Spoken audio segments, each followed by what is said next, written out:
Australia ವಿರುದ್ಧ October ತಿಂಗಳಲ್ಲಿ ಏಕದಿನ ಸರಣಿಯನ್ನ ಆಡಲು ಎದುರು ನೋಡುತ್ತಿರುವ ಭಾರತ ಏಕದಿನ ತಂಡದ ನಾಯಕ ರೋಹಿತ್ ಶರ್ಮಾಗೆ ದಿಗ್ಗಜ ಯುವರಾಜ್ ಸಿಂಗ್ ಅವರ ತಂದೆ ಯೋಗರಾಜ್ ಸಿಂಗ್ ಫಿಟ್ನೆಸ್ ಪಾಠ ಮಾಡಿದ್ದಾರೆ. ರೋಹಿತ್ ಶರ್ಮಾ ಅವರು ಮುಂದಿನ 5 ವರ್ಷಗಳ ಕಾಲ ಕ್ರಿಕೆಟ್ ಆಡಬೇಕೆಂದು ಟೀಂ ಇಂಡಿಯಾ ಮಾಜಿ ವೇಗಿ ಬಯಸಿದ್ದಾರೆ.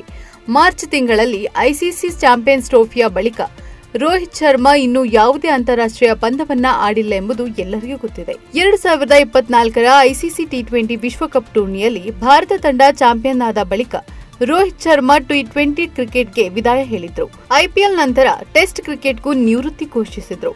ಆ ಮೂಲಕ 2027ರ ಐಸಿಸಿ ಏಕದಿನ ವಿಶ್ವಕಪ್ ಟೂರ್ನಿವರೆಗೂ 50 ಓವರ್ಗಳ ಸ್ವರೂಪದಲ್ಲಿ ಮುಂದುವರಿಯಲು ರೋಹಿತ್ ಶರ್ಮಾ ಬಯಸಿದ್ದಾರೆ. ದಯವಿಟ್ಟು ನಿಮ್ಮ ದೇಶಕ್ಕಾಗಿ ಹೆಚ್ಚಿನದನ್ನ ಮಾಡಿ, ನಿಮ್ಮ ಫಿಟ್ನೆಸ್ ಮತ್ತು ಎಲ್ಲದರಲ್ಲೂ ಕೆಲಸ ಮಾಡಿ, ಅವರ ಮೇಲೆ 4 ಜನರನ್ನ ಕೂರಿಸಿ ಪ್ರತಿದಿನ ಬೆಳಿಗ್ಗೆ 10 ಕಿಲೋಮೀಟರ್ ಓಡುವಂತೆ ಮಾಡಿ.